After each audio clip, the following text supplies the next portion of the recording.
Welcome to WNL Sports Weekly. I'm Jeremy Franklin. For our final show of the fall term, we welcome back to the program Director of Athletics Jan Hathorn. Jan, thanks for being with us. My pleasure. Washington Lee won 3 ODAC titles in the fall. Football, women's cross country, and volleyball all captured conference championships. Both soccer teams had great seasons as well. What have your impressions been of the WNL athletic year so far?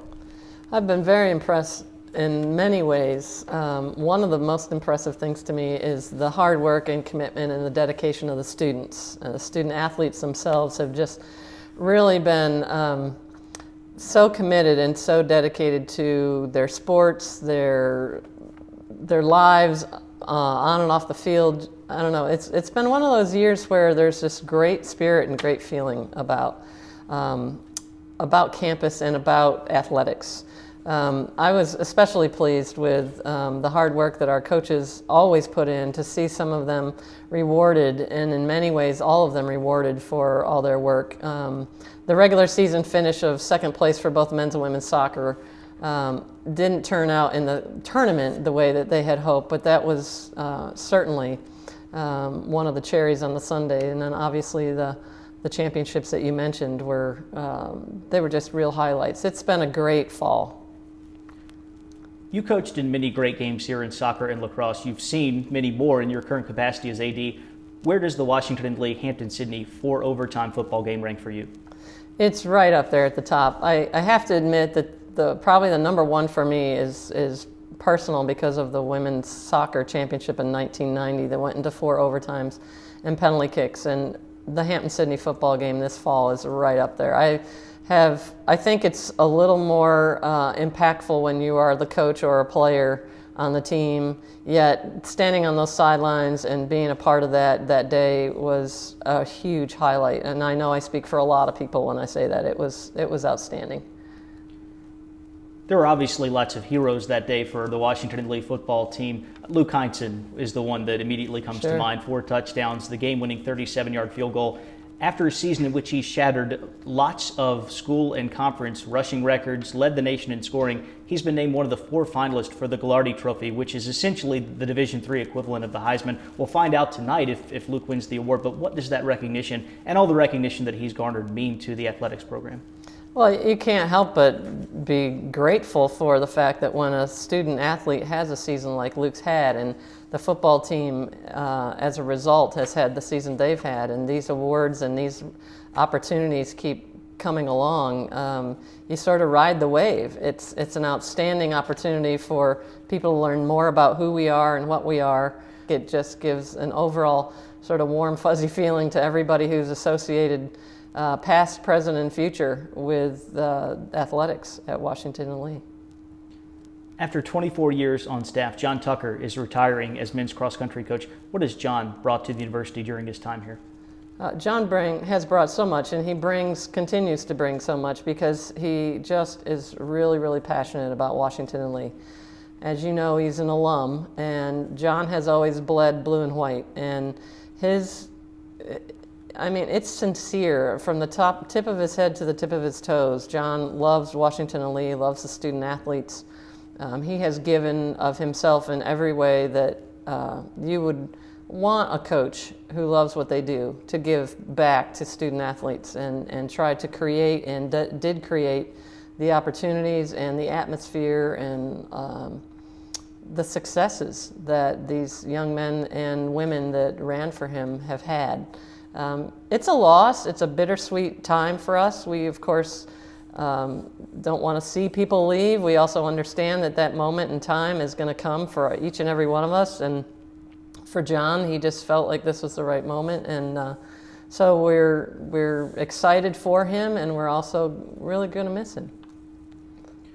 John spent several years as the women's track and field head coach. More recently, he was an assistant for the men's team. How will his departure and the hiring process impact the track and field program?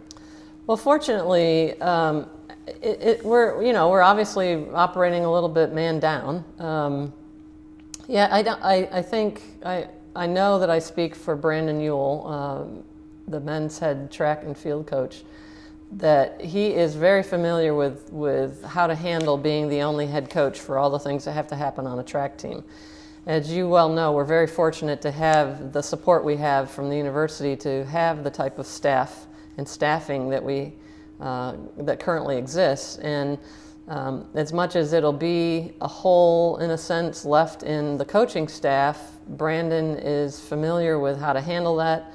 The young men who are the distance runners that John would oversee most closely are very aware of the fact that this situation is unusual, yet it's temporary. We are hoping to run a search soon. We're not at all kidding ourselves that we will have somebody in place right away. As a matter of fact, we're still sort of looking into if that's going to be feasible and possible. But I think for the most part, the wagons have been circled and everybody's ready and on board with how to handle this situation, and I think we'll make the most of it. WNL has 3 new head coaches on staff this year: Scott Abel for football, Christine Clancy for women's basketball, and Erin Ness for women's tennis. The ODAC championship for football, I think, speaks volumes about Coach Abel's transition, but how have those changes been impacted? How have they impacted the Washington Lee Athletics program? Well, they've been really good transitions, very smooth, which is a testimony to the quality of the people that we've hired. All of them are outstanding coaches, have experience coming into their positions with quite a bit of success. And as you mentioned, football obviously went really well. Women's basketball is going very well. And women's tennis had a really good fall, and all 3 teams, I think there's a certain kind of energy that is a natural revitalization of a program when somebody new comes in, and whether it's based on the fact that the student athletes are afraid of whether they're going to continue to be successful and everyday players in the positions that they were prior to the head coaching change. If that's a factor, as well as just excitement surrounding what's ahead of us and what could be new and different, there's always a little bit of a natural infusion of energy and enthusiasm that comes with part of that transition. So far things have gone really, really well, and we're very excited, and the student athletes themselves are experiencing really good success and are continue to be really optimistic. Speaking of changes, perhaps the biggest from an institutional standpoint is the combination of the men's and women's swimming programs. Cami Gardner is now at the helm of both as the director of aquatics. We talked with Cami last week. We've talked with Kelly Mae Ross from the women's team, Wade Marsh from the men's team, and sort of gotten a glowing report on how well that's going. What's your impression of changing things around from the swimming program? Oh, I completely echo everything they say. It has been impressive. It has been not surprising, but it's gone better than I thought it would, only because it's a new thing, and you just never know what to expect. The men and the women on that team are outstanding in the way that they've come together and what it is that they see with all the benefits of being sort of 2 united teams. They don't want to be called the men's and women's swim teams. They want to be called the swim team, which is really a testimony to them and who they are as people and as athletes. And the direction of the swim program, I think, is very bright because of that kind of energy and commitment, and they're just really passionate about it. It's wonderfully. It's just been really excellent to see how it's all come together so well. We'll finish with a loaded question. What's on the horizon for Washington Lee Athletics?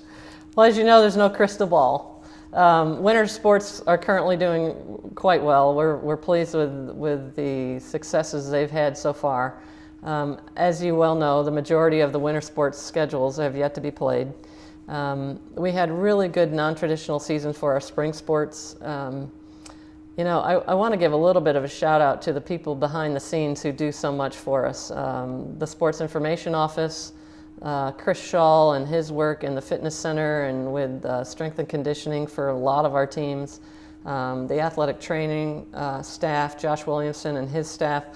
With those people doing all that they do and doing it so well, it's hard not to be successful in lots of ways. When you combine that with such hardworking, committed students and outstanding coaching staffs, the future is extremely bright.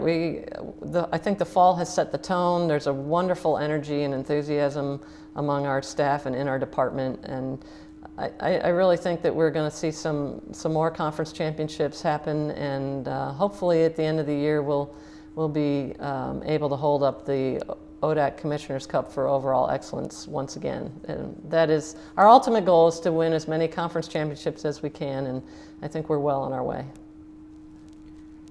Jan, it's always great to speak with you. Thanks for joining us on the show. Thank you for having me. For WNL Sports Weekly, I'm Jeremy Franklin. Happy holidays and Happy New Year. We'll see you in 2013.